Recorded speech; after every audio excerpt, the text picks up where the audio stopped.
जननीं शारदां देवीं रामकृष्णं जगद्गुरुं पादपद्मे त्वयोश्रित्वा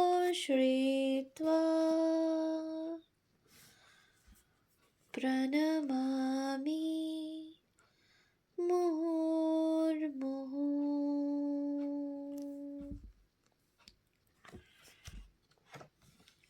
পূজনীয় স্বামী শিবব্রতানন্দজি মহারাজের সম্পাদনায় রচিত শ্রী মা শারদা ও তাঁর বৈঠকখানা গ্রন্থ থেকে পাঠ। পৃষ্ঠা সংখ্যা 48। শ্রীমা শারদা দেবী বৈঠকখানা, আজকের বৈকুণ্ঠ। শ্রী মায়ের শিষ্য এবং স্বামী শারদানন্দের স্নেহধন্য স্বামী কেশবানন্দ 1927 খ্রিস্টাব্দের 2রা জুলাই দেহত্যাগ করেন। তাঁর মৃত্যু সংবাদে মর্মাহত স্বামী শারদানন্দ তাঁর মনোবেদনা একটি চিঠিতে প্রকাশ করেছিলেন। স্বামী কেশবানন্দের প্রয়াণ সংবাদ উদ্বোধন শ্রাবণ 1334 সংখ্যায় সংঘ বার্তা বিভাগে প্রকাশিত হয়েছিল। উদ্বোধন পত্রিকার বার্তায় মুদ্রিত হয়েছিল, কোয়ালপাড়া, বাঁকুড়া শ্রী রামকৃষ্ণ মঠের প্রতিষ্ঠাতা স্বামী কেশবানন্দ বিগত 2রা জুলাই শনিবার ইহলোক হইতে অভয় ধামে গমন করিয়াছেন। জীবনের শেষ 20 বৎসর পল্লী সংস্কার কার্যে তিনি আত্মনিয়োগ করিয়াছিলেন। শরীর ত্যাগকালে তাহার বয়স প্রায় 60 বৎসর হইয়াছিল। বস্তুতপক্ষে 1927 খ্রিস্টাব্দে স্বামী কেশবানন্দের দেহত্যাগের পর দ্বিতীয় বিশ্বযুদ্ধের কাল পর্যন্ত কোয়ালপাড়া আশ্রমের আর্থিক অনটন ক্রমশ তীব্র হতে থাকে। গত শতকের 50-এর দশকে স্বামী পরমেশ্বরানন্দের ব্যবস্থাপনায় গোলকচন্দ্র চৌধুরী কয়েক বছর গোয়ালপাড়া আশ্রমে সংক্ষিপ্ত পূজা সম্পন্ন করেন।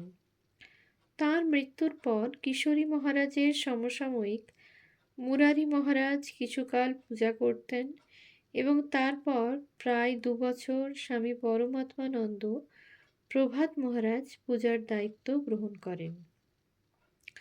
সেই সময় অর্থাভাবে ঠাকুরের অন্নভোগ বন্ধ হয়ে যায়।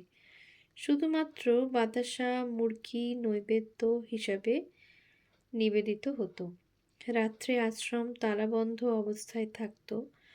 সাধু ভক্তের রাত্রিবাসের ব্যবস্থা সাময়িকভাবে স্থগিত হয়ে যায়। 1942 খ্রিস্টাব্দে আর্থিক অনটন ও লোকবলের অভাবে কোয়ালপাড়া অবশেষে বন্ধ হবার উপক্রম হয়েছিল। বেলুড় রামকৃষ্ণ মঠের কর্তৃপক্ষ সিদ্ধান্ত নিয়েছিলেন কোয়ালপাড়া রামকৃষ্ণ যোগাশ্রম থেকে শ্রী রামকৃষ্ণ ও শ্রী মায়ের পট দুটি জয়রামবাটিতে আনা হবে এবং তা শ্রী মায়ের মন্দিরে রেখে পূজা করা হবে। সেই নির্দেশ অনুসারে জয়রামবাটি থেকে কিশোরী মহারাজ ও গগন মহারাজ গরুর গাড়ি নিয়ে কোয়ালপাড়ায় যান।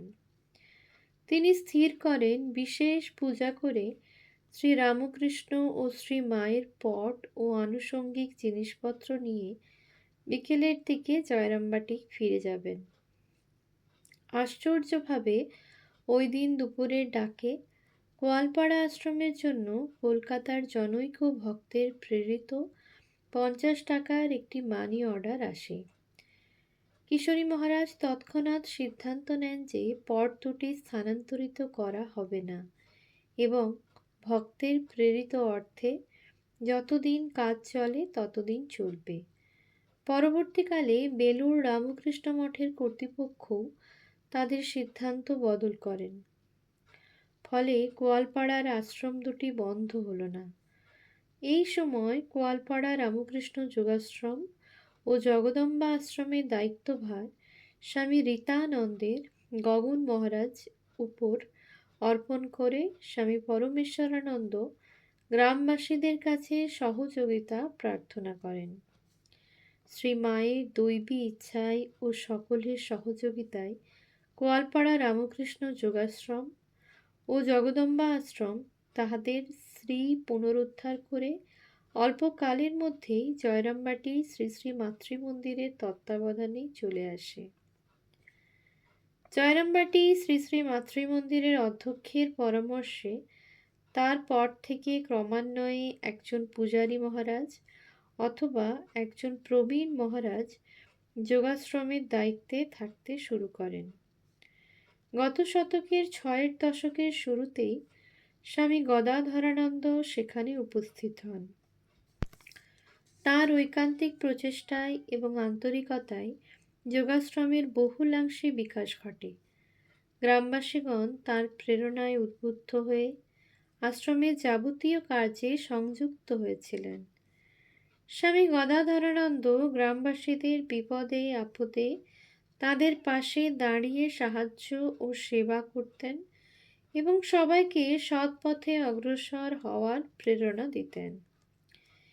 এছাড়াও বাঁকুড়া জেলা প্রশাসনের ব্যক্তিবর্গ, এসডিও, এসপি নিয়মিত আশ্রমে আসতেন এবং নানাভাবে সাহায্য করতেন। স্বামী গদাধরানন্দের ব্যক্তিত্বের আকর্ষণে পশ্চিমবঙ্গের তৎকালীন মুখ্যমন্ত্রী প্রফুল্লচন্দ্র সেন মাঝে মাঝে তাঁর পূত সঙ্গ লাভের আশায় ছুটে আসতেন।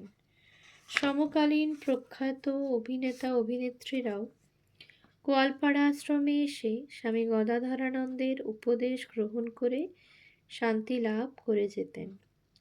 1967 খ্রিস্টাব্দে গোয়ালপাড়া অঞ্চলে খরাজনিত দুর্ভিক্ষ হয়।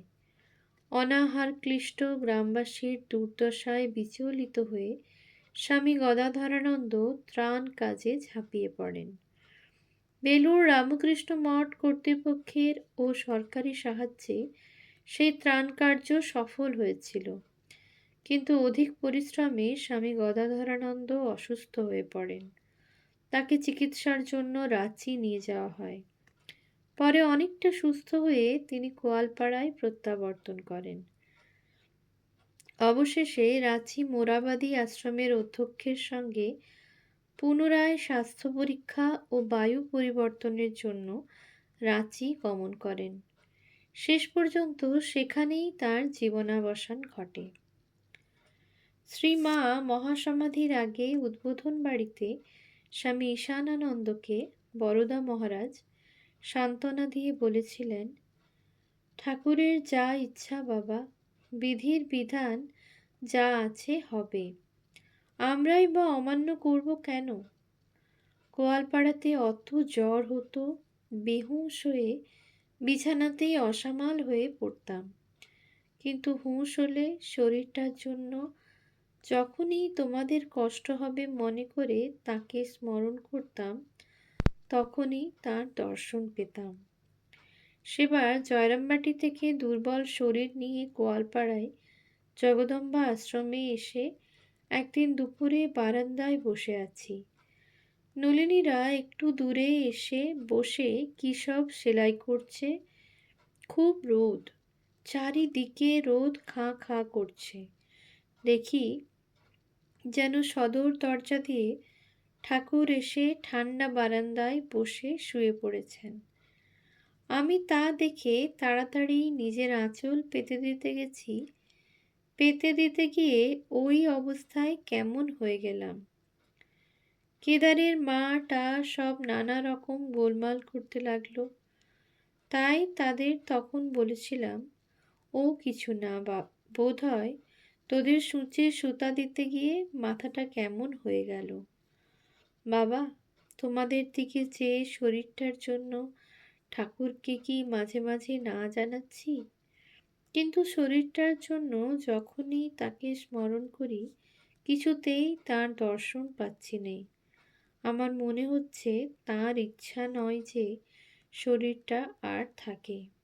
শরৎ রইল, ভয় কি? গোয়ালপাড়া রামকৃষ্ণ আশ্রম ও জগদম্বা আশ্রমের পূর্ণাঙ্গ ইতিহাস রচনা করা সম্ভব হতে পারে।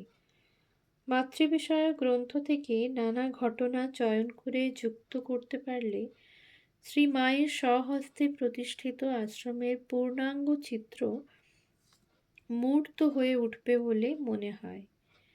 ইচ্ছাময়ের ইচ্ছা হলে হয়তো তা একদিন সম্ভব হবে।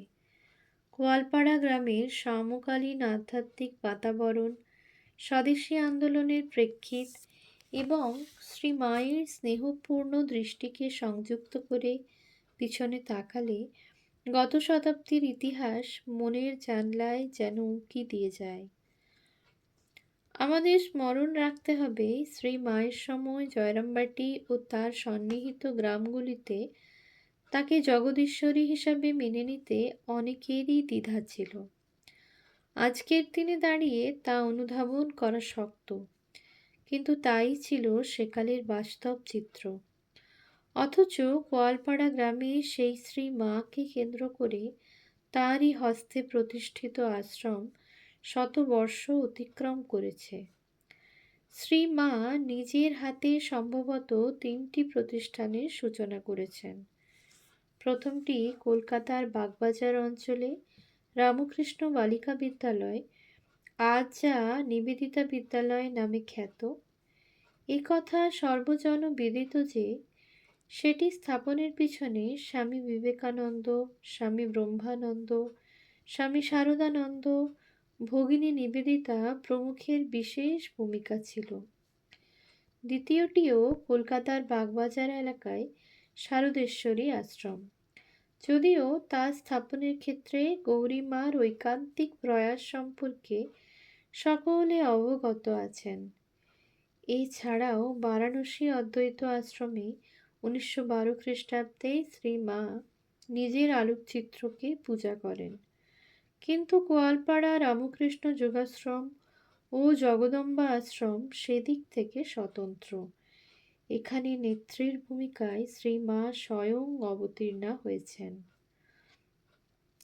এখন প্রশ্ন উঠতে পারে, জয়রামবাটির এত কাছে আরও একটি আশ্রম কেন প্রতিষ্ঠিত হলো?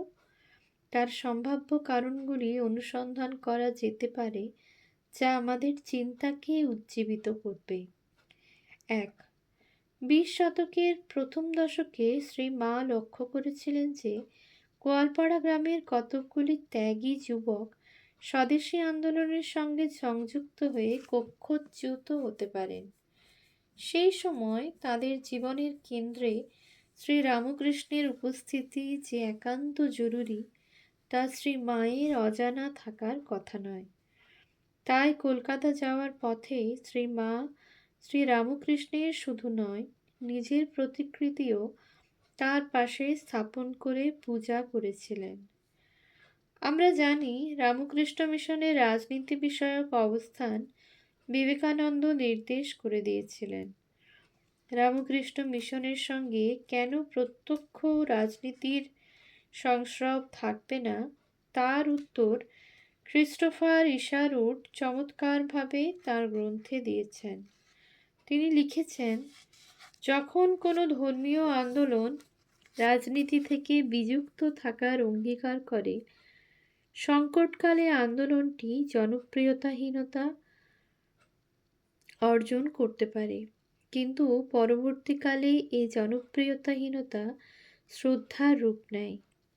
এমন কেউ নেই, এমন কোনো গোঁড়া রাজনৈতিকও নন, যিনি সন্ত্রাসবাদী কাজে যোগদানকারী ধর্মীয় মহাপুরুষকে শ্রদ্ধা করেন। এরূপ সন্ত্রাসবাদী পুরোহিতকে পেশাদার সৈনিকও সন্দেহ করে এবং গোপনে ঘৃণা করে। 2. বর্তমানে পিচ রাস্তা ধরে যত সহজে জয়রামবাটি থেকে দেশরা হয়ে গোয়ালপাড়া যাওয়া সম্ভবপর হয়, শ্রী মায়ের সময় তেমন ছিল না। তার কষ্টকর যাত্রাপথের কিছু বিবরণ আমরা ইতিমধ্যেই পেয়েছি। ফলে বিষ্ণুপুর হয়ে শ্রমসাধ্য যাত্রাপথে এবং ফিরতি পথে শ্রী মায়ের বিশ্রামের প্রয়োজন ছিল। গোয়ালপাড়া রামকৃষ্ণ আশ্রম তাই শ্রী মায়ের বিশ্রামস্থল তথা বৈঠকখানা হয়ে ওঠে। ওম শান্তি শান্তি শান্তি। হরিঃ ওম তৎসৎ। শ্রীরামকৃষ্ণার্পণমস্তু।